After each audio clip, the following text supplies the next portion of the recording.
Aula de hoje, segunda aula de direito contratual, direito dos contratos, né? Vamos tratar hoje de princípios contratuais, princípios dos contratos, né?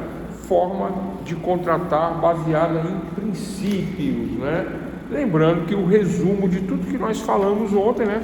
Vou dar uma lidinha aqui rapidinho, né?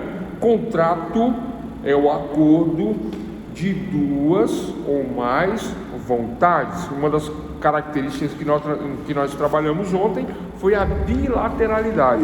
Pessoal, o contrato será sempre bilateral, sempre, sem exceção, o contrato sempre será bilateral, ou multilateral, ou plurilateral, né?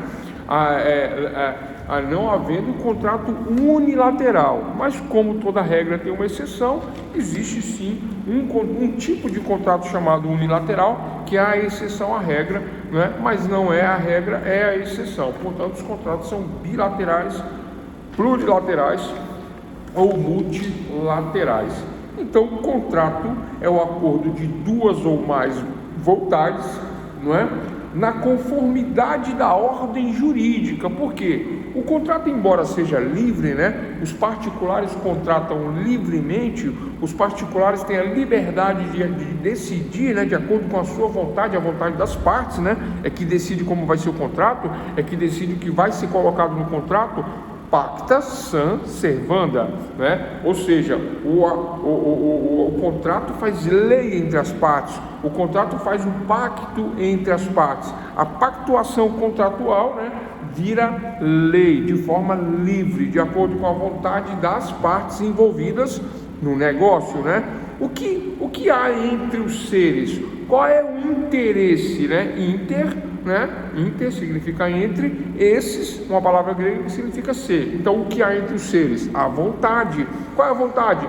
De fazer um negócio. Qual é o negócio? Um negócio jurídico. O que é um negócio jurídico? É um fato jurídico. O que é o fato jurídico? O fato que tem efeito dentro da sociedade.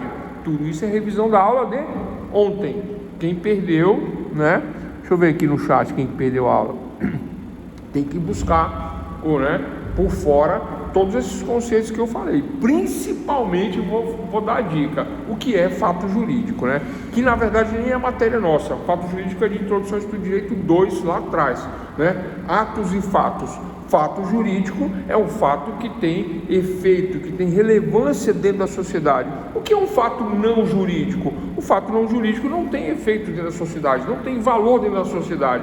Matar uma formiga, matar um mosquito, matar uma barata, qual é o efeito jurídico disso dentro da sociedade? Nenhum, né? Não há efeito jurídico. Mas se eu estou numa negociação e dentro dessa negociação há uma violação unilateral do ato, e nós demos 3 exemplos ontem, né? A questão da mesa do bar, a questão do ônibus, né? E falamos também de uma terceira situação, que eu não estou me lembrando aqui agora, mas demos um terceiro exemplo ontem, na aula de ontem, sobre essa violação unilateral que gera um ato ilícito, que gera uma questão, um problema contratual, né, dentro do contrato, né? Ponto nestas questões. Sumiu a tela? A sua webcam parou inesperadamente. Peça permissão, já volta, viu, pessoal? Eu vou continuar falando, porque senão a aula não rende. Ai. Já volta, já vai voltar. Iniciar compartilhamento. É bom que é o tempo que eu tomo uma coquinha gelada aqui, né? Ó, e já voltou, não dá nem tempo. Dá tempo, dá. Dá sim. Voltou? Tá voltando, tá? Pronto, voltou. Então, olha só. Então, contrato, vamos voltar aqui. Contrato é o acordo de duas ou mais vontades de conformidade da ordem jurídica. Por que conformidade da ordem jurídica, pessoal? Embora a contratação seja livre, deve ser de acordo com a ordem jurídica. Qual é a ordem jurídica? A lei, a norma. Ontem nós falamos que a fonte das obrigações é o fato humano. O fato humano, que é o negócio jurídico, que é o fato jurídico. Essa é a primeira fonte, chamada de fonte mediata. A primeira fonte é a mediata, que é o fato humano. A segunda é a lei, né? O fato humano tem que estar de acordo com a norma. A segunda é a lei, que é o fato imediato. Falamos isso ontem. Pessoal, os conceitos da aula de ontem já sabe, né? Não vai ter conversa não. Depois vocês vão, né, falar, professor, mas você não falou? Falei ontem, hoje é outra história. Então, continuando, destinado a estabelecer uma regulamentação de interesses. O que é regulamentação de interesses? O que é regulamentar? Regulamentar é regras, colocar regras. Então, dentro do contrato vão regras que será ditadas as regras do meu interesse. Qual é o meu interesse, pessoal? Qual é o meu interesse? O meu interesse de contratar, né? A minha vontade que está dentro do contrato. Aquilo que está escrito no contrato é a minha vontade, o meu acordo de interesses com o outro lado, com a outra parte. Lembra do exemplo que eu dei? Agora eu lembrei do terceiro exemplo, era do guardanapo de papel, né? Eu fui no bar, eu acho que não é esse não, né? Esse é o segundo, né? É um dos exemplos que eu dei, né? Então eu fui no bar, né? E aí numa conversa, toma uma, toma outra, né? Toma todas. E aí, né? Ah, você não quer me vender seu carro? Quero vender o carro. Cadê o papel? Pego um pedaço de papel. Tá vendo aqui esse papel, pessoal? É o guardanapo do bar. Pego o guardanapo do bar, pego a minha caneta e assino aqui, ó. Eu, Weber Lacerda, fulano de tal, brasileiro, endereço tal, né? Vou comprar o veículo do meu amigo aqui do bar, pelo valor de tanto, pela importância de tanto, carro assim, carro assado, tal. Assino e ele assina. Ponto. Isso é um contrato. Uma livre contratação. Uma forma atípica, né? Não formal, mas uma livre contratação, né? Pessoal, o tema da aula de hoje é princípios contratuais. Estou revisando o que eu falei ontem para entrar nos princípios, né? Já. Então, eu estou falando de autorregulamentação, estou falando de regulamentação.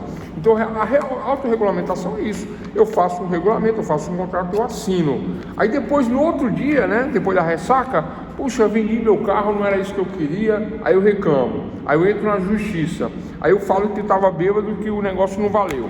Aí o juiz pergunta: essa assinatura é sua? Peraí. Essa assinatura é sua? Olha a assinatura. Olha a assinatura, cadê? Aqui a câmera. Aí, é minha assinatura. Então, o negócio é válido, porque, né, a livre contratação, a bilateralidade, a vontade, todos esses requisitos estão presentes no contrato. Vou ler aqui de novo, continuando. Então, o contrato é um acordo de duas ou mais vontades, na conformidade da ordem jurídica, destinado a estabelecer uma regulamentação de interesse entre as partes, com o escopo, né, o objetivo, né, com o escopo de adquirir, modificar ou extinguir relações jurídicas de natureza patrimonial. E foi mais ou menos tudo isso que nós tratamos na aula de ontem, ok? Tranquilo, pessoal? Alguma dúvida? Olha só, para a aula de hoje, né, eu venho aqui no Código Civil, no artigo 421, tá ok? 421, e nós vamos falar 17, vamos falar de obrigações contratuais, dentre outras questões. Vamos tratar dos princípios contratuais, princípios dos contratos. Bom, em lições preliminares de direito, não trouxe o livro hoje, lições preliminares de direito, né? Miguel Reale, o autor do livro, né, que traz aí questões filosóficas de introdução ao estudo do direito, ele costuma definir princípios, né? E princípios são verdades fundantes, né? Como assim, professor? Princípios são verdades fundantes. Que frase é essa? O que significa isso? Significa que princípios, sendo verdades fundantes, do fundamento, da base, né, que sustenta o direito, né? Então, os princípios sustentam os direitos às quais nós vamos trabalhar dentro da teoria dos contratos. Então, quais são as verdades fundantes? Quais são as verdades que fundamentam os contratos? Eis a questão. As verdades que fundamentam os contratos, as verdades fundantes, vamos trabalhar 6 verdades fundantes, 6 princípios contratuais. Anotem, portanto, doutores e doutoras, o primeiro princípio contratual, não é?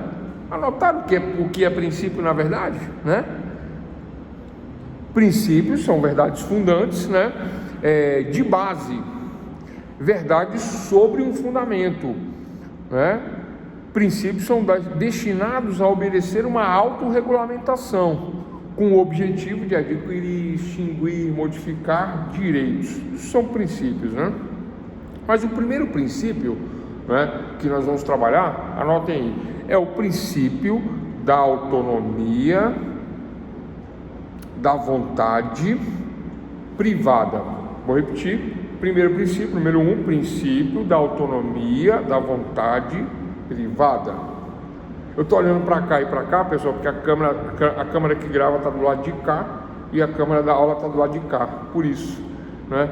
E eu não consigo botar essa câmera aqui porque esse computador aqui tem tela de toque. Se eu colocar, vai desligar, vai dar um problema. Aí eu tenho que fazer assim, né? Ficar revezando. É isso, só por isso.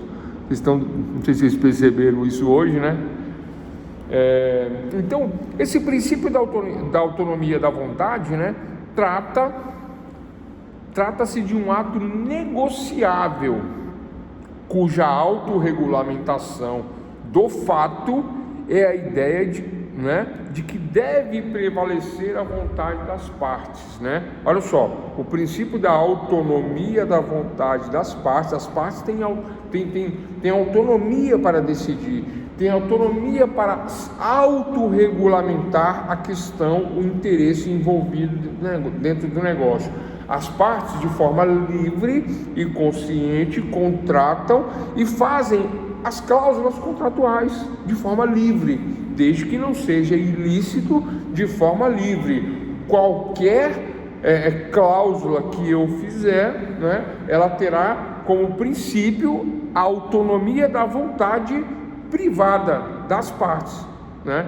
Por isso que o nome chama princípio da autonomia da vontade das partes, da vontade ou o princípio da autonomia privada, também é chamado princípio da autonomia privada, onde os particulares, as partes, né, decidem quais são as regras da contratação. As partes decidem quais são as regras da contratação. Quais são as regras? Cláusula 1, né, qualificam as partes. Cláusula 2, o objeto do contrato será a compra e venda de um automóvel. Cláusula 3, o valor ajustado ao valor pago será tal. Então, eu venho fazendo uma autorregulamentação de forma livre, né, de acordo com a minha vontade de contratar, de acordo com a minha vontade de dizer o que eu quero ou o que eu não quero. Esse é o princípio da autonomia privada, né, ou da autorregulamentação da vontade. Então vamos lá, vou repetir: princípio da autonomia da vontade ou princípio da autonomia privada. Eu confundi, né? Eu falei outra coisa. Tranquilo, pessoal? Estão acompanhando? Alguma dúvida sobre esse princípio número 1?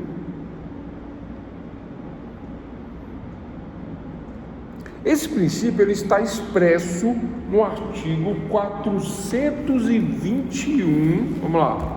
Esse princípio ele está expresso no artigo 421 do Código Civil. O que diz o artigo 421 do Código Civil, né? Vamos lá. Disposições gerais, seção número 1, preliminares, né? Artigo 421. Vou ler. A liberdade de contratar será exercida em razão e nos limites da função social do contrato. Esse artigo ele traz vários princípios, mas nós estamos falando da autonomia da vontade privada, da autonomia de contratar. Então o artigo 421 fala que a liberdade de contratar será exercida mas olha só, a liberdade de contratar. Eu tenho liberdade que é baseado nesse princípio da autonomia da vontade das partes, né? Então eu tenho a liberdade de contratar, né? Será exercida em razão e nos limites da função social do contrato, que é um princípio que nós vamos ver mais adiante. Mas por enquanto eu digo que eu tenho a liberdade de contratar, uma forma livre de contratar, né? Eu respeito a ordem pública, eu tenho uma forma livre de contratar e eu vou fazer as cláusulas que são a autorregulamentação da minha vontade. Está aí no artigo 421. Tranquilo, pessoal, né? Bom, continuando. Alguma dúvida sobre o princípio número 1, né? Lembrando que princípios são verdades fundantes, né? Lembrando que essa verdade fundante é o fundamento, né, da ordem legal a qual eu me refiro, e aqui nós estamos falando de direito contratual. Número 2, vocês não têm dúvida, número 2. Segundo princípio, princípio do consensualismo. Vou repetir. Número 2, princípio do consensualismo. De consensual, né? De consentimento, que é a vontade livre de contratar, né? Eu não posso ser forçado, eu não posso ser obrigado, eu não posso fazer o contrato com a arma na cabeça, eu não posso fazer um contrato e dentre as cláusulas, existem 50 cláusulas contratuais, eu concordei com 49, mas não concordei com uma. É consensual? É livre? Não. Ainda que seja uma, nem é livre, nem é consensual, porque eu não estou de acordo, então fere a minha vontade, fere a minha liberdade, fere o princípio do consensualismo, ainda que uma cláusula, né, eu esteja em desacordo. Então, se não há consenso naquela cláusula, né, e eu assino o contrato, mas eu concordo com 49, mas não concordo com uma. Eu concordo com 99, mas eu não concordo com 100. Então, fere o princípio do consensualismo. Se fere o princípio do consensualismo, o contrato não é consensual, ainda que uma cláusula, não é? Tranquilo? Quando é consensual? Essa é a pergunta. Pergunto para vocês: quando o contrato é consensual? Quando, pessoal? E aí vocês respondem: o contrato é consensual quando é consentido, quando há o consentimento, quando a vontade das partes é respeitada em todas as cláusulas, 100%. Se uma das cláusulas não é respeitada, a minha vontade ou a vontade do outro lado, a questão do consensual aí é atacada, fere-se o princípio do consensualismo, não é? E aí eu não posso contratar. Haverá uma questão nula, haverá uma nulidade em cima dessa questão por conta do princípio do consensualismo que traz essa questão envolvendo o princípio do consensualismo. Se não é consensual, se há essa questão, eu não posso contratar. Eu contrato, mas haverá uma discussão se eu contratar. Mas eu não vi, eu não li. Vai dar margem a vício, né? A uma nulidade contratual, que a gente vai ver isso mais adiante. Tranquilo, pessoal? Sobre o contrato consensual, né? O contrato se sustenta em um acordo entre as partes. O contrato se sustenta em um acordo entre as partes, né? Mas existem questões contratuais que nós falamos na aula passada, né? Questões, por exemplo, como contratos tácitos, né? O que é o contrato tácito? É o contrato que ele não é expresso, que ele não é escrito, né? E aí nós demos vários exemplos na aula passada de contrato expresso, de contrato escrito, de contrato tácito, né? E falamos também que dentro, né, de muitos contratos, há também os contratos que são informais, né? Como, por exemplo, pegar um ônibus. Quando eu entro no ônibus, eu assino um contrato? Não, né?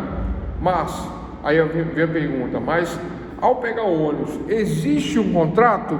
Sim, pessoal, estou falando de ônibus municipal, né?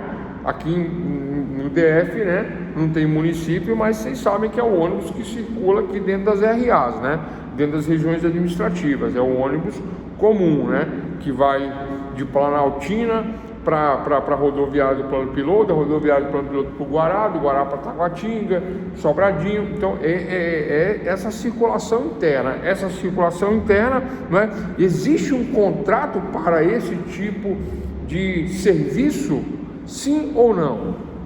Perguntinha. Existe um contrato, doutores e doutores, baseado na aula de ontem? Bora lá, pessoal, vamos participar aí para a aula não ir até meia-noite, né? Vocês não participam, eu tenho que ficar explicando, aí vai até meia-noite. Mas se vocês participam, eu entendo que vocês entenderam, aí a gente passa a régua, né? Tranquilo? Escreve no chat, né? Quem não quiser falar, quem não quiser entrar, então escreve no chat. Tranquilo, sim. Bom, então vou responder a pergunta, né? Então, se eu vou entrar no ônibus, a resposta para a pergunta é sim, existe o contrato. Ah, professor, mas eu não entro no ônibus, assino um contrato, qualifico meus dados. Não, não faço isso. Como é que funciona isso? Contrato tácito, contrato dentro do princípio do consensualismo, que nós acabamos de falar, dentro do princípio do consensualismo, número 2. E o número 1, qual que é o número 1, pessoal? A livre vontade de contratar, a autonomia da vontade, a autonomia privada. Então eu, né, vou lá fala que é transporte público, né, mas é empresa particular, porque tem, né, porque não é do governo, é de uma empresa particular. Então eu adentro ao transporte público, né, e me desloco, né, em determinado trecho mediante ao pagamento, cartão, Pix. Eu não sei como é que funciona atualmente, mas basicamente é isso, né, mediante ao pagamento em dinheiro, uma tarifa, né, que é cobrada pelo transporte, me transporta e tal. Aí a pergunta: existe um contrato? Sim. Qual é o princípio aí? Autonomia da vontade privada. Número 2, princípio do consensualismo. Por que consensualismo? Porque é consensual, eu não sou obrigado, né? Mas eu vou, né? Então há o consentimento, né? O motorista para, eu entro. A vontade da contratação é livre, né? De acordo com o preço, e etc, e etc, e etc. Bom, vamos lá. Dentro dessa regra do consensualismo, né, a pergunta é: existe um contrato? Sim. Qual é o contrato? O tácito, né, um contrato informal. Dentro dessa questão do consensualismo, né, pessoal, olha só, eu falei que a Bahia é diferente. Vocês lembram dessa aula? Quem que lembra dessa aula, que a Bahia é diferente? Ou foi outra turma? Não, foi essa turma mesmo, né? Que aqui tem TGP, a outra turma não tem. Olha só, eu falei que a Bahia é diferente. Tem gente que não acreditou ou acreditou, né? E foi conferir as coisas que acontecem na Bahia. A Bahia parece que é outro mundo, viu, pessoal? Né? Eu gosto muito da Bahia. Morei 8 anos lá, morei em Salvador 8 anos, né? Morei na Graça ali, morei em Brotas e morei também lá em Itapuã, um pouquinho depois, na verdade, né? Ali nas praias do Flamengo ali, né? Que já sai um pouquinho lá do perímetro mais urbano. Aí o que acontece, né? Dentro dessa questão do princípio do consensualismo e do ônibus, né? Então, aqui em Brasília, você pegar o transporte público em trajes mínimos, né, de banho, por exemplo, saindo da praia e entrando no ônibus, aqui, pessoal, não tem essa regra dizendo que não pode, mas pode, né? Aqui em Brasília pode. Não existe essa regra, não está escrito em lugar nenhum, né? Não tá no contrato, pessoal. Vamos lá, vamos exercitar essa questão aí, que é o que vai ser cobrado, né? Existe essa regra? Está escrita essa regra em algum lugar? Existe na plaqueta do ônibus: não posso entrar no ônibus de sunga, biquíni, né? Biquíni fio dental. Como é que é o nome daquele negócio? Bota canga, né? Canga transparente, roupa de crochê. Está escrito isso? Não está escrito, pessoal, né? Não está. Porque há um consensualismo agora, princípio do consensualismo. Há um consensualismo que diz que eu nem preciso escrever essas questões, né? Sabe aquela história de que para um bom entendedor, né, meia palavra basta, né? um pingo que é, né? Vocês entendem essa questão? Contrato tácito, né? É uma questão tácita, mas dentro do princípio consensualismo é de consenso geral que isso não vai acontecer. Em São Paulo, no Rio de Janeiro também não, mas na Bahia, o baiano não tem essa não. O baiano não tem vergonha, pessoal, né? Uma vez eu saí da praia ali de Patamares, né? Saí da praia de Patamares e entrei no ônibus, no transporte público, para voltar para Graça, né? E aí eu achei assim, muito diferente, porque né, não estava acostumado, mas as mulheres, né, naquela época não tinha negócio de canga não. Entrava de biquíni normal não, biquíni bem pequenininho, entrava, sentava no banquinho, as mulheres, os homens entravam de sunga, sentavam tudo no ônibus, em pé e tal, normal. Transporte público, dentro do ônibus. E aí, doutores e doutoras? A gente acha bem diferente, né? Mas há um consensualismo, o princípio do consensualismo está embutido nesse tipo de contratação, de acordo com os costumes, de acordo com essa localidade específica. Só vi isso lá. Em outros lugares do mundo, em outros lugares do país eu nunca vi. Só lá é assim, né? Lá na Praça Castro Alves, lá no dia do carnaval, né, as meninas vão lá, abaixa o short, abaixa a calcinha, abaixa o vestido e faz xixi no meio da rua, no carnaval, né? E é consensual, e é normal, e ninguém fala nada. Tá tudo certo, dentro desse consensualismo. Agora, esquece Salvador, qualquer outro lugar do Brasil, não dá certo, não funciona, né? As pessoas não aceitam. Vocês estão entendendo que essa questão do princípio do consensualismo, ela não está expresso, não está positivado, não é uma norma, mas se aceita de uma forma consensual.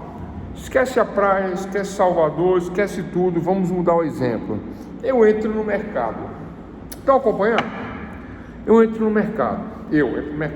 Agora é uma coisa que vale para todos os estados brasileiros. Eu entro no mercado. E eu vou com o meu carrinho, enchendo o carrinho, ou não enchendo, mas vou lá colocando algumas coisas no meu carrinho, e eu passo na prateleira de iogurtes. E aí, pessoal, já entenderam, né? Pego lá o iogurtezinho de garrafinha, que eu gosto, né? Uma chacoalhada, abro o iogurte e tomo dentro do mercado. Pergunta, né? Se vocês puderem responder, eu agradeço, né? Para a gente sair desse princípio do consensualismo. Pergunta, quem não quer calar. Eu posso abrir o iogurte dentro do mercado e tomar dentro do iogurte no mercado? Posso sim ou não? Baseado no princípio do consensualismo, né? E no primeiro lá da vontade das partes, privadas, particulares. E aí, pessoal, sim ou não? Iogurte. Bora lá, pessoal. Coca-Cola. Abre uma coquinha dentro do mercado gelada. Né? Quem inventou esse negócio vai direto pro céu, né? É bom demais. Não, os próprios mercados pedem que seja evitado. Sim, se for pagar. Depende. Poxa vida, agora ficou bom. Não, sim e depende. Gostei das respostas. Não, sim, depende. Quem faz isso aí, pessoal? Vamos ser honestos, vai. Quem faz? Eu faço. Eu já vou me entregar, eu faço. Eu gosto de tomar uma coquinha no mercado. Beber eu não bebo, tá? Eu não bebo nenhum tipo de bebida alcoólica, mas eu gosto de tomar uma coquinha no mercado. Iogurte, às vezes eu chego com uma queimação no mercado, uma gastrite, né? Café, Coca-Cola e agitação e tal, né? Aí tomo um iogurtezinho. Às vezes eu entro no mercado só para tomar iogurte dentro do mercado. Às vezes eu faço isso. Então vamos lá, pessoal. De acordo com o consensualismo, aí vocês estão, eu também faço sim, não, se for pagar, não, os próprios mercados pedem que seja evitado. Então essa resposta, essa primeira resposta, não, os mercados pedem que seja evitado, né? Então, pessoal, existe uma regra, uma imposição, entre aspas, né, de que não deve se fazer. O pessoal anuncia, inclusive, no microfone, fala, não faça, não pode. Atenção, prezado cliente, por favor, não abrir as embalagens, não consumir no ambiente. Não tem isso? Tem, né? Por quê? O receio aí é de que não haja o pagamento. O receio aí é de que a pessoa abre, aí tem que botar um fiscal para ficar fiscalizando e tal, etc e tal, né? Mas muita gente faz, é usual e costumeiro, é um hábito um hábito errado, viu? Um hábito ruim, né? Que aí você pega da sua avó, que passa para sua mãe, que diz para você que pode, aí você fica com esse mau hábito, né? Mas dentro do consensualismo, vamos lá, eu vou no mercado, eu encho o meu carrinho. Pessoal, ninguém bota para fora e nem reclama quem está com o carrinho cheio. Quando você abre o iogurtezinho, ninguém reclama. O dono do mercado fala, não, um iogurte perto disso aí, deixa tranquilo. É só ficar de olho, a pessoa vai pagar, né? Tranquilo? Então, o princípio do consenso... Não estou falando de certo e errado. Aqui ninguém está discutindo o que é certo e errado. Estou dizendo que existe um consensualismo nessa questão. Entenderam agora? O consensualismo é isso, né? São concessões, princípio do consensualismo, são concessões não vinculadas à norma escrita ou prescrita. Entendem a questão? Existe essa questão que eu acabei de falar, mas não existe uma norma escrita. Não está escrito no Código Civil que eu não posso tomar iogurte no mercado, não está escrito. Mas existe um conceito que a pessoa faz e vai lá e paga bonitinho, né? E também existe um mercado que não aceita, né? Não pode e tal, né? Mas é um hábito feio, tem que parar com isso. Eu não estou fazendo mais isso. Meu filho já é conhecido no mercado, olha aí, né? Tem um mercado que eu frequento na cidade que eu moro, que eu sempre vou nesse mercado, sempre. Aí quando você fica amigo do dono, amigo dos caixas, todo mundo sabe quem é você, que você entra, aí você toma um iogurtinho, come um salgadinho, vai na padaria, você ganha um pão de queijo, né? Onde eu vou é assim, ganha. Assim, você não pede, eles dão, né? Toma, tal. Princípio do consensualismo. Há um contrato, né, de acordo de vontades das partes privadas e há um consensualismo, tranquilo. Ok, pessoal, eu vou repetir o conceito, tá? Porque é o conceitinho que cai no concurso e na prova da UAB e na prova da faculdade, né? O conceito é que o consensualismo são concessões, são regras, né? São concessões não vinculadas, à norma escrita, à lei. São concessões não vinculadas à regra escrita, mas são concessões dentro de um contrato de vontades, onde há partes envolvidas, ou bilateral, ou multilateral, plurilateral, né? Entendem? Tranquilo, pessoal, esse exemplo? Eu sempre vou nesse também, o segurança sabe que eu pago, maravilha. Tranquilo, então a questão é essa. Vamos para o terceiro princípio. Obrigado aí por vocês que ajudaram aí. Vamos para o terceiro princípio. Terceiro princípio. Esse é polêmico, tá? Esse é muito importante, né? Todos são importantes, mas esse, né? Gostaria que muita atenção para esse terceiro princípio. Princípio da função social do contrato. Vou repetir. Princípio da função social do contrato.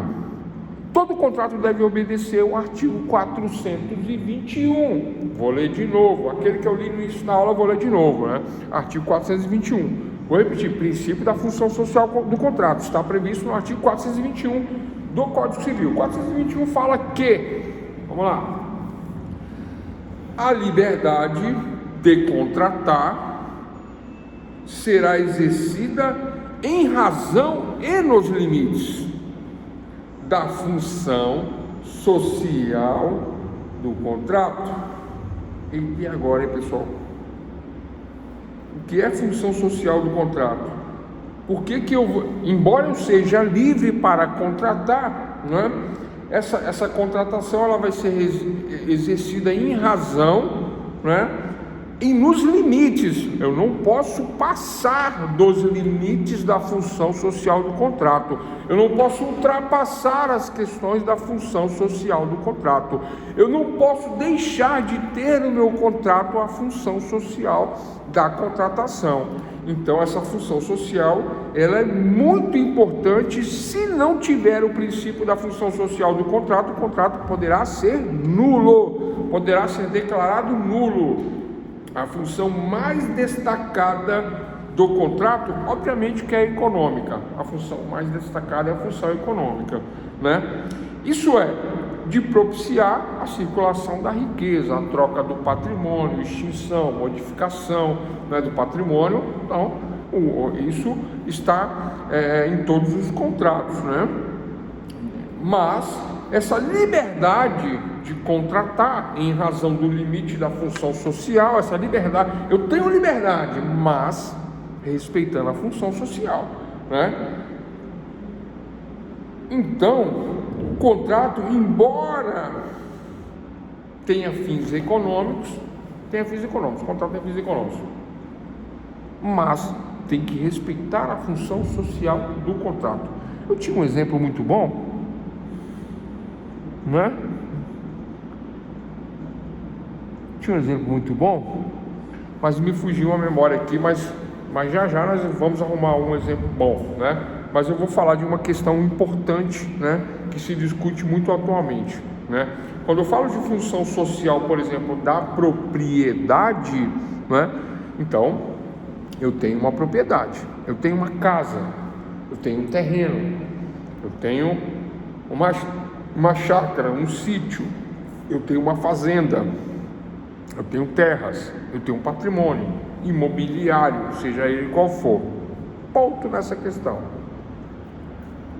Eu adquiri através de um termo de concessão de uso ou de uma cessão de direitos.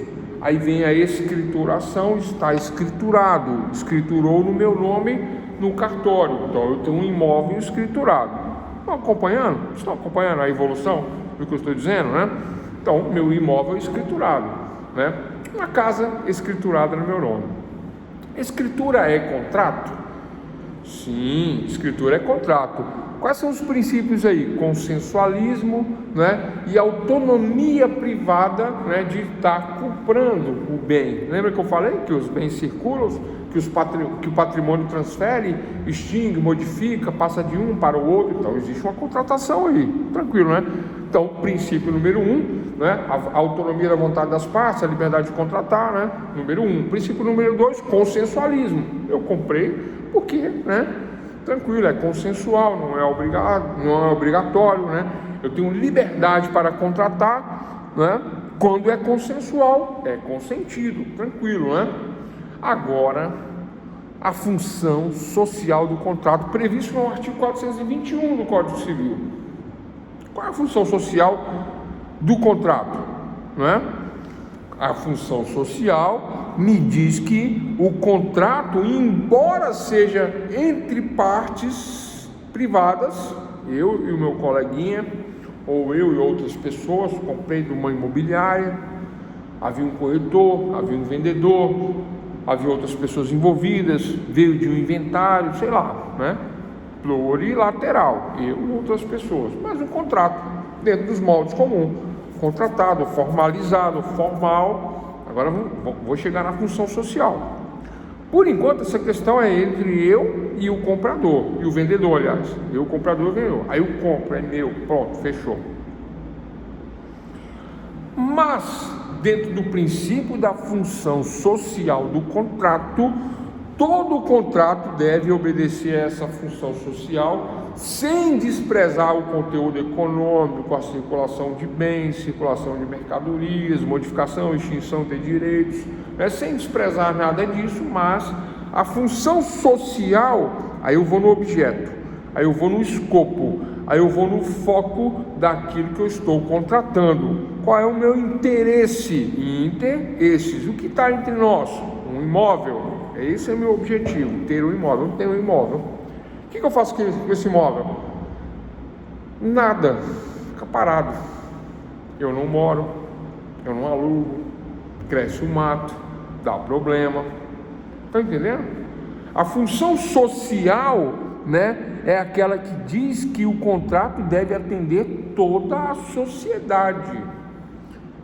Há uma autorregulamentação privada entre eu, que adquiri, e aquele que me vendeu. Autorregulamentação privada, né? Então tem as cláusulas de compra e venda, tem escritura de quem veio, tem a cadeia dominial, né?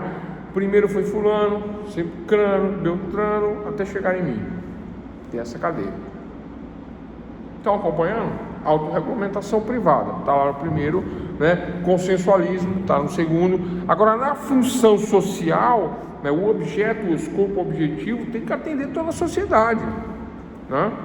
Depois eu vou dar um outro exemplo, vocês vão, né? O primeiro exemplo é esse, né? O primeiro exemplo é o que também está na Constituição. Eu vou sair daqui um pouquinho, agora eu vou na Constituição e daqui a pouco eu volto. Vou lá na Constituição. A Constituição diz, lá no artigo 5º da Constituição, dos direitos e garantias fundamentais, diz que a propriedade tem que atender uma função social. E agora, pessoal, essa propriedade que tem que atender a função social, tem a ver essa propriedade que tem que atender a função social, tem a ver com esse princípio contratual que nós estamos falando aqui, que também está previsto no Código Civil, artigo 421, limites da função social do contrato, não é? Na Constituição Federal, não é? Nós teremos uma sociedade justa, artigo 3º, parágrafo 1º, e a função social da propriedade, ou a função social do contrato mesmo, né, está lá no artigo 5º, tranquilo? Inciso 23, acabei de ver aqui, 23. E artigo 170, inciso 3º, fala da função social do contrato, né? Fala da função social também da propriedade. Eu estou falando de um contrato de compra e venda, estou falando de uma escritura. Agora vem o problema, agora vem a polêmica, né? Agora vem a polêmica. Em São Paulo, capital, quem conhece São Paulo, capital aí, né? Aqui tem alunos de tudo quanto é, de várias localidades, né? Quem conhece São Paulo, capital? Pessoal, São Paulo, capital, existem grandes edifícios, tá? Grandes torres lá, prédios abandonados, né? Depois eu vou para casa. Vocês já entenderam o que acontece quando o prédio está abandonado? Esse imóvel abandonado tem um proprietário, o prédio é escriturado, existe um dono. Aqui em Brasília também tem um caso assim até famoso, né? Depois eu vou falar do caso daqui também, num hotel famoso aqui, bem no centrão de Brasília. O pessoal chama de Cracolândia de Brasília, no centro do poder ali a gente tem uma Cracolândia também. Vocês estão pensando o quê? Nós é chique aqui, já morei 5 anos lá. Então, nós temos uma Cracolândia. Quem tem Cracolândia é só cidade grande, é Nova York, São Paulo, Brasília, a gente tem uma, né? Então, pessoal, brincadeiras à parte, então, pessoal, esses edifícios vazios, o movimento do sem teto, não é sem terra, é o movimento sem teto, né? De quem que é o movimento sem teto, vocês sabem? É do político lá, famoso. Não sei se é bom citar o nome dele aqui, não, acho que dá azar, né? Citar o nome desse pessoal aqui atrai coisa ruim, né? Mas esse político famoso aí, né? Eu esqueci o nome do partido, né? Que lidera o movimento sem teto, ele andou invadindo vários edifícios lá e botando, essa família aqui mora nesse apartamentinho aqui. Aí se você mora nesse apartamento, você mora nesse apartamento. Esquece os apartamentos. São edifícios comerciais, escritórios. Você mora nesse escritório, você mora nesse escritório, você mora nesse escritório, você mora nesse escritório. Não tem banheiro no escritório, tá? Banheiro coletivo, vamos dar uma organizada aqui, né? Vamos lá, né? Lanchinho, refrigerante, pão, mortandela, salsicha, vamos organizar aqui uma sopa e tal, né? Vamos fazer a listinha dos moradores que moram nesses ambientes, tal. Ponto. Estão entendendo? Aí o dono aparece, o dono do imóvel aparece. Qual é o princípio que foi descumprido, que dá guarida para os invasores invadirem e falar: daqui não saio, daqui ninguém me tira, porque houve um descumprimento de um princípio contratual ao qual o proprietário, embora tenha uma escritura, seja o proprietário, seja o dono, mas ele está descumprindo. Qual é o princípio? Muito bem, Leandro, obrigado. Princípio, função social da propriedade. Princípio da função social do contrato. Porque o contrato não atende toda a sociedade. Porque o cara comprou, abandonou, aí o prédio está com rato, está com goteira, está com vazamento, está cheio de problema, está traindo inseto, mosca, bicho, é um problema, está ali parado. Aí o dono fala: é meu, eu faço o que eu quiser, mas não é assim que a coisa funciona. Aí aquelas pessoas que não têm propriedade, que não têm onde morar, elas ocupam e falam assim: estamos ocupando baseado na função social da propriedade. Ah, mas pode? Pode. Está na Constituição isso aí. Ai. Função social. O que o Estado faz quando isso acontece? O Estado intervém? Não. Agora vai intervir, né? Porque esse governo que está aí tem essas características. O imóvel não cumpriu sua função social, exatamente, boa. Em São Paulo tem muita desapropriação, excelente. O povo compra os imóveis e deixa abandonado. É isso, pessoal. Poxa, caramba, é exatamente isso aí, né? Então, descumpriu esse princípio, importante princípio da função social do contrato. Ponto? Tranquilo? Vamos para uma questão mais simples agora? Vamos mudar? Eu ainda tenho mais 3 princípios, tá, pessoal? São 6, né? Então, vamos para uma questão mais simples, fecho esse e a gente adianta. Olha só, eu loco um imóvel, tá certo? Eu loco um imóvel? Tá certo, né? Locatário, né? Eu faço a locação de um imóvel, né? Eu não sei se vocês conhecem isso, mas no interior de São Paulo, interior de Minas também, tem muito isso, né? Chama República de Estudantes. Eita, quem já viu a República de Estudantes? Quem já viu? Eu já morei, né? República de Estudantes. Pois é. Aí faz o contratinho, né? Aí você vai morar lá na República de Estudantes, né? Tem república só de homens, tem república só de mulheres, tem república mista também tem, né? Vai dar amizade e tal, do tempo que você está estudando na cidade, né? Mas, né? Quando eu fui para São Carlos, vocês já sabem, né? Eu fui para a República de Estudantes, né? Fui morar numa República de Estudantes. O que estudante faz, pessoal? Já sabe? Aqui em Alagoas, Maceió, todos os imóveis abandonados estão sendo adquiridos pela prefeitura para virarem conjuntos habitacionais, porque descumpre a função social do contrato, porque descumpre esse princípio da função social do contrato. Existe autorregulamentação? Sim. Existe as cláusulas contratuais? Sim. Existe autonomia das partes? Sim. Existe a livre contratação? Sim. Mas se descumprir a função social do contrato, eu compro o imóvel e deixo abandonado, alguém entra, já era, você perde o imóvel, né? Você perde o imóvel. Sabe aquela história de uso capião? A pessoa fica morando 5 anos e você não faz nada? Ela ganha, porque não cumpriu a função social do contrato, e aquele que precisou e invadiu no que era seu, passa a ser dele, por conta desse princípio aqui, ó. É isso que embasa o uso capião. Os 5 anos lá, né? Na verdade não é bem assim, né? Mas não faz parte da nossa aula aqui, mas é mais ou menos a ideia, tá? Então, olha só, voltando nesse princípio da função social do contrato, os prédios são excelentes, em excelentes lugares, áreas caras. É bom para a população mais pobre, terá mais oportunidades de emprego. É isso, pessoal. Resumindo, a função social do contrato, né? Ela dá é constitucional, está na lei, né? Essa questão. Se o contrato não cumpre a função social, já era. Vou dar um exemplo aqui, ó. O prédio aqui, eu esqueci o nome do hotel, mas eu acho que é Hotel Palace, acho, tá? Se não for, me perdoem aí. Aqui em Brasília, bem no centrão, no miolo aqui da capital, né? Bem no miolo mesmo, né? Um prédio muito bom, inclusive, parece, era, né? Não é mais.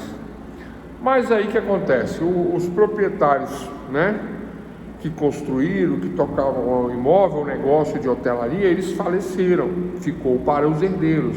Os herdeiros não administraram como deveria administrar, né? Porque senão não chegava onde chegou. E aí, e as repúblicas, era isso que eu estava tentando lembrar, né? Vou fechar o prédio e vou nas repúblicas, olha só.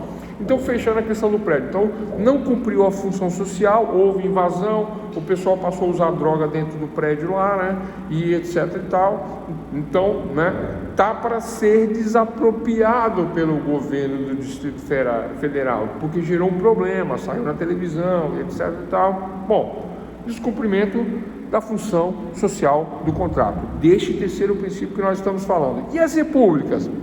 Eu faço aluguel do imóvel, olha mais vendo, eu alugo o imóvel, aí chamo um colega, chamo outro colega, 4 colegas, né? E todo dia, depois da aula, o que acontece, pessoal? Vamos comer aquela macarronada, né? Um compra o creme de leite, outro compra carne moída, outro compra azeitona, outro compra tomatinho, outro compra um macarrão. Você está duro, você não tem nada, tu ajuda a cozinhar, lava a louça, lava a panela e chama as meninas, né? Aí vai 4, aí chama mais 4, chama mais 5, compra o refri, compra a cerveja, compra não sei o que. Isso depois da aula, a aula acaba às 11 horas. Aqui na nossa faculdade a aula acaba às 10, né? Lá acabava às 11. Isso todo dia, pessoal. Entenda, vira uma festa? É festa todo dia. Todo dia. Vocês já viram como é que é churrasco dentro de república? Compra 1 quilo de carne, 1 quilo de carne e uma caixa de cerveja. Acaba a cerveja, não acaba a carne. Chama mais uma caixa de cerveja. Acaba a cerveja, a segunda, e não acaba a carne. Chama uma terceira caixa de cerveja. Aí tem sempre aquele, fala assim, e o litrão? Aí traz o litrão, aí começa a misturar. Aí fala assim, tá tendo festa onde hoje? Porque estudante não tem o que fazer, né? Fica inventando, né? Estudante não tem o que fazer. Aí plena segunda-feira, chama fulano que lá na República tal tá tendo uma festa. Aí vai fulano, cicrano, beltrano. Quando vê tem 20, 30, 40 pessoas numa casa alugada. Qual é a finalidade do contrato? É disso que nós estamos falando. Qual é a função social do contrato? Qual é a liberdade de contratar? Qual é a autonomia das partes? Contratar imóvel? Residir? Morar? Dormir? Estudar? E aí, quando se extrapola a função social do contrato, não é? Forma prescrita em lei, mas não defesa pela lei. Você sabe o que é defesa, né? Defesa é proibido, né? Não está proibido na lei. Não está. Aluguel de imóvel para a República não está proibido na lei. Não existe uma norma que proíba, e nem existe a norma que proíba fazer esse tipo de coisa que eu estou falando, mas isso eu cansei de ver. Aí chama a polícia não pode fazer nada. Aí todo mundo é estudante universitário. Como é bonito ser estudante, né? Vocês já pararam para pensar nisso? Como vocês são importantes? Aí dá esse problema. Ninguém faz nada, não pode fazer nada, os vizinhos ficam tudo louco da vida. Aí os vizinhos querem tirar os moradores de qualquer jeito, né? Como que eles fazem? Ligam no imobiliário e começam os problemas. Ameaçar, não os estudantes, ameaça a imobiliária. Vamos entrar com processo contra vocês, vamos fazer um boletim de ocorrência, porque descumpre a função social do contrato. Porque o contrato deve atender não só os contratantes, mas a toda a sociedade. Função social do contrato. Eu vou ler de novo o Código Civil e vamos passar para o próximo princípio. Artigo 421. A liberdade de contratar será exercida em razão e nos limites da função social do contrato. É isso que fala o 421. Existe um limite, pessoal, né? E descumprindo a função social do contrato, o contrato pode ser, aí vem a questão, anulado. O contrato pode ser anulado.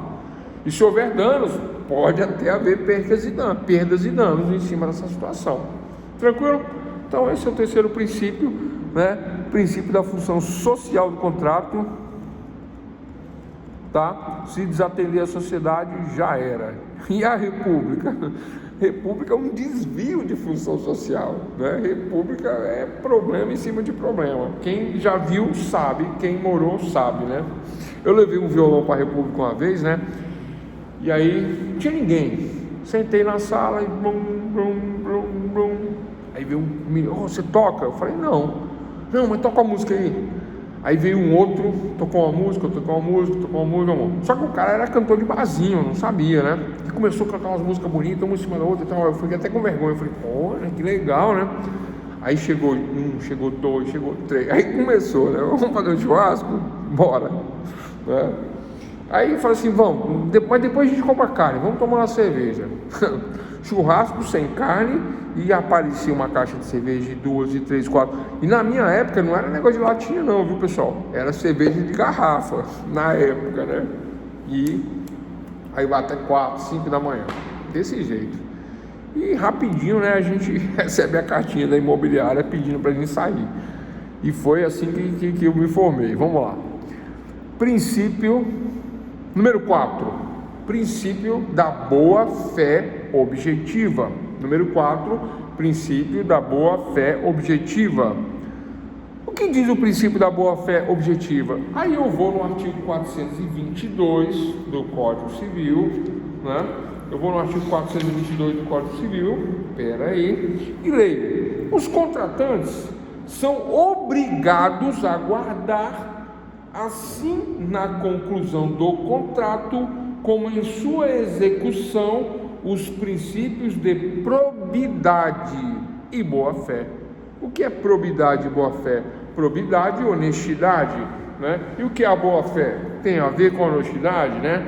A boa-fé, lembrando que fé é crença, então a boa crença, né, nas coisas que eu acredito, né, que são boas, a boa-fé, né, e a probidade. Então eu sou obrigado a guardar a boa-fé e a probidade. Então o princípio da boa-fé objetiva. Quando eu falo de objetivo, significa o que, doutores e doutoras, né? Quando eu falo de subjetivo, é aquilo que está na mente. O subjetivo me traz uma interpretação. O subjetivo me traz um entender algo, né? Uma interpretação de algo subjetivo, mas não é disso que eu estou falando. Esse quarto princípio contratual, que está embutido em qualquer contrato, fala que há uma boa-fé objetiva. E está embasado no artigo 422 do Código Civil. Os contratantes são obrigados a guardar a probidade, ser honesto, boa-fé, e isto é objetivo. Está escrito na norma, no Código Civil, está escrito, não é?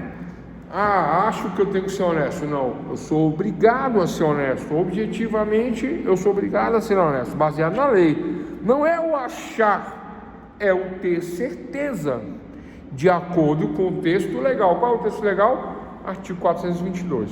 Se nós perguntarmos, ou aquela provinha da OAB, da magistratura, da defensoria, qual vai ser a pergunta? A pergunta vai ser, de acordo com o artigo 422 do Código Civil, qual é o princípio embutido neste artigo? Boa-fé e objetividade, porque o próprio artigo fala isso. Fala assim, ó: os contratantes são obrigados a guardar, assim na conclusão do contrato, como em sua execução, os princípios de probidade e boa-fé, né? E o que significa isso? Obrigados, ou seja, de forma objetiva. Esse artigo diz isso, esta lei diz isso, essa norma diz isso, norma que diz que eu sou obrigado a agir de boa-fé. Bom, agir com ética, né? Estou dando aula de ética agora na faculdade, estou gostando, né?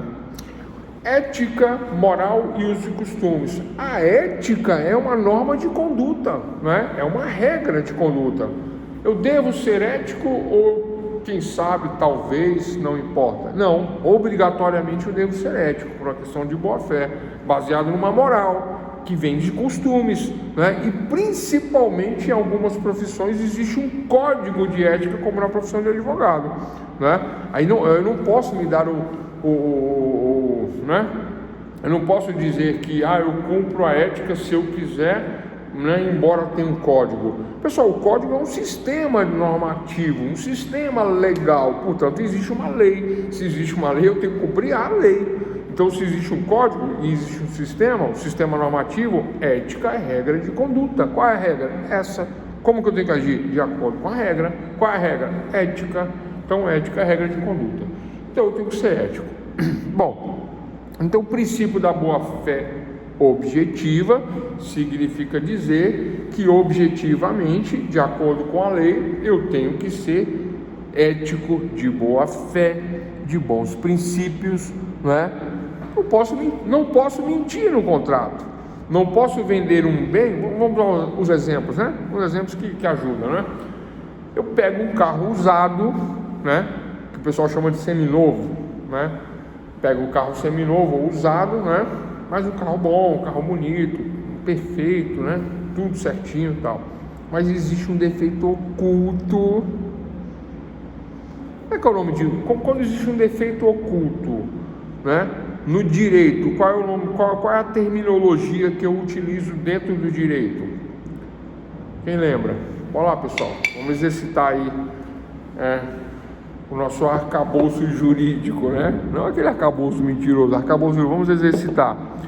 Dentro do direito,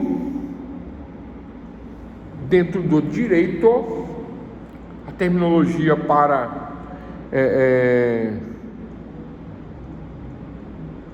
para um veículo com defeito, né? E eu vendo esse veículo, chama-se vício.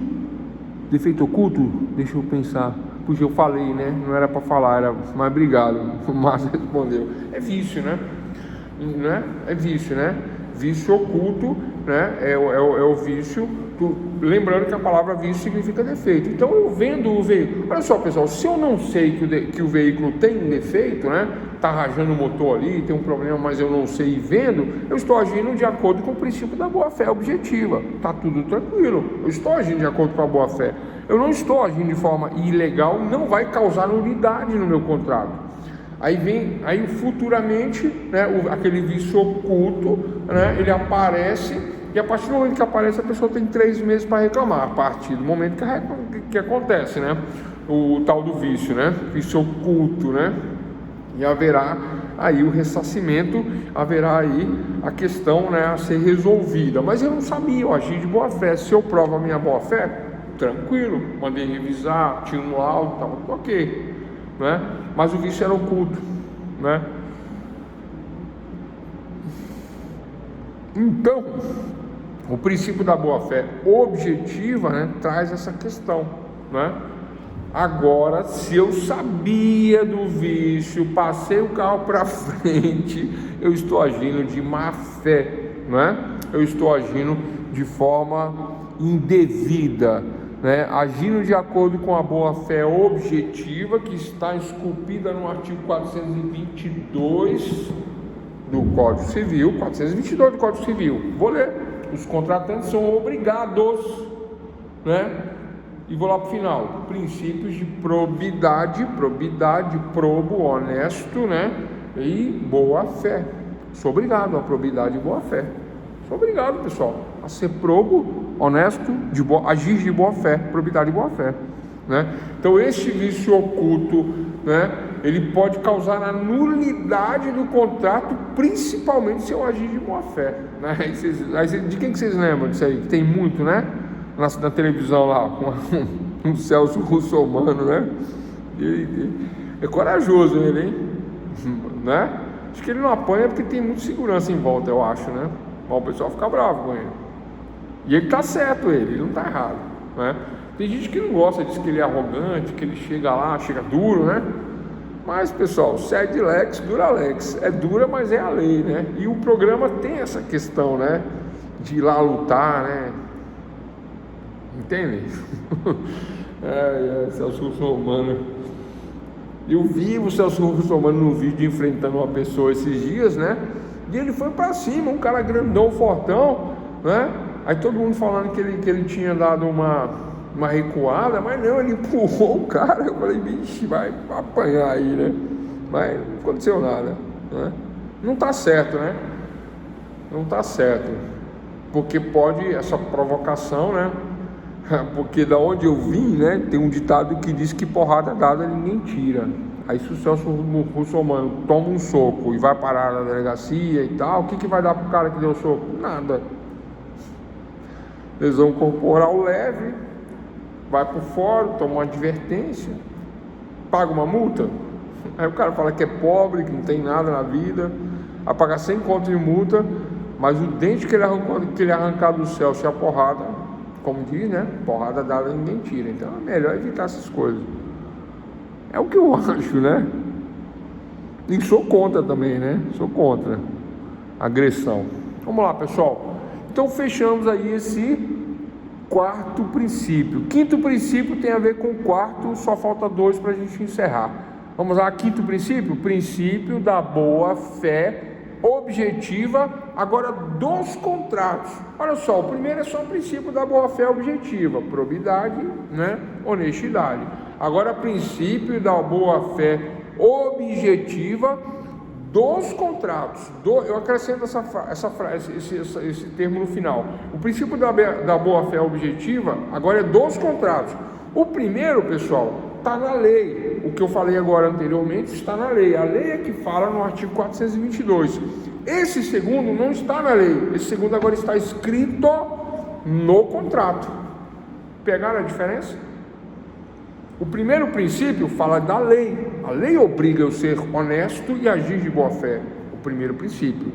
Agora, o segundo que eu estou falando agora, ele fala que ele não fala da lei, agora ele fala do contrato. Está no contrato. No contrato, dentro do contrato, né? Aí eu falo do seguinte brocardo jurídico. Caiu a live? Não. Eu falo do seguinte brocardo jurídico. Anotem o brocardo jurídico. Tá o áudio aí, tá perfeito, pessoal? Como é que tá o áudio? Tudo tranquilo? Deu uma quedazinha, deu uma oscilada, né? O vídeo sumiu, mas já volta, tá? Vamos lá. Apertei aqui para compartilhar a câmera. Vai voltar. 1, 2, 3. Voltamos, né? É porque eu trisquei na mesa aqui e deu uma falhazinha na conexão. Mas vocês estão aí, né? Tranquilo, acompanhando, né? Vamos lá, pessoal. Então, o quarto princípio, o princípio da boa-fé objetiva, ela está esculpida no artigo 422 do Código Civil, né? Que fala da probidade da boa-fé. Vou repetir, né? Princípio da boa-fé objetiva dos contratos, esculpido no artigo 422, né? Então, de acordo com a lei, eu tenho que ser honesto e agir de boa-fé. Agora, nesse novo princípio, fala que dentro do contrato eu tenho que agir de boa-fé. Essa que é a diferença, né? O princípio da boa-fé objetiva difere do princípio da boa-fé objetiva dos contratos. Olha só, eu acrescento dos contratos, porque no primeiro eu falo que eu tenho que agir de boa-fé de acordo com a lei, e no segundo eu tenho que agir de boa-fé de acordo agora com o contrato. Essa é a diferença. Alguma dúvida, pessoal?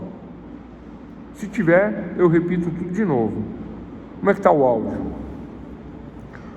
Aí eu vou falar mais um pouquinho desse quinto princípio, né?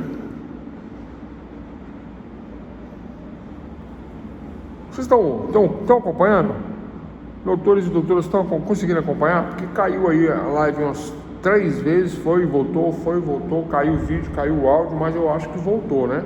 Eu acho que voltou, acho que vocês estão ouvindo, né? Ou não. Comenta aí no chat, por favor, para dar um feedback, só para saber se vocês estão ouvindo, né? Para nós continuarmos aqui com o princípio da boa-fé objetiva do contrato.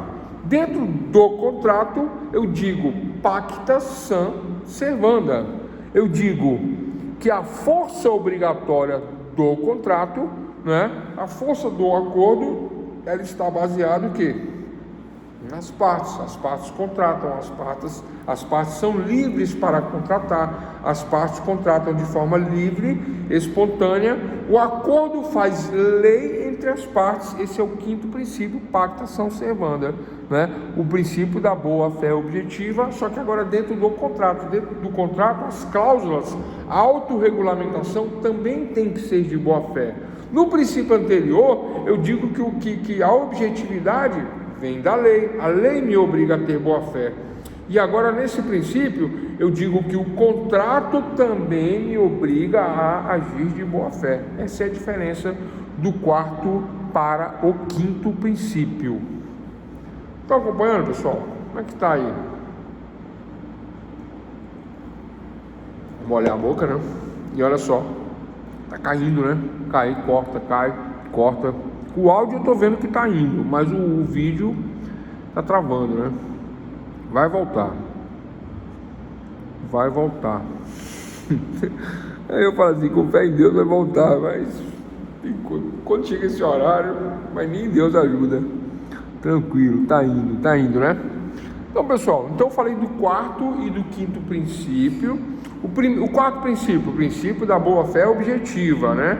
Então, baseado na questão objetiva, ou seja, na lei, no artigo 422, eu tenho que ser probidade e tenho que ter boa-fé. Quarto princípio. Quinto princípio, é a mesma coisa, só que eu acrescento contrato. Então, eu tenho que ser probo, honesto, agir de boa-fé, agora dentro do contrato. Princípio da boa-fé objetiva dos contratos. Pacta sunt servanda, a força obrigatória. O combinado não sai caro. Tudo está dentro da lei, dentro do combinado, dentro dos conformes. O contrato faz lei entre as partes, né? Dentro do interesse das partes, não cabe o Estado intervir no contrato, né? Não cabe o Estado intervir no contrato. E agora, olha só, no anterior, de acordo com a lei, agora de acordo com o contrato. Nesta autorregulamentação, né, tem que haver a boa-fé também no contrato. Essa é a diferença de um para o outro, pessoal. Bom, infelizmente estamos sem vídeo aqui, né, só com áudio, mas dá para falar o último princípio e nós encerrarmos. Tranquilo? Dá para falar, não dá? O último princípio? Para não ficar nada para amanhã? Dá? Tranquilo, né? O áudio tá bom. O vídeo tá ruim. O vídeo não tá entrando, não. Eu vou falar o último princípio e nós encerramos, tá? Falta ainda 20 minutos, né? Mas eu falo o último princípio em 5 minutos aí. Pessoal, princípio da relatividade dos efeitos do contrato. Princípio da relatividade dos efeitos do contrato. Eu vou repetir porque esse é importante, o último. Princípio da relatividade dos efeitos do contrato. Eu faço um contrato.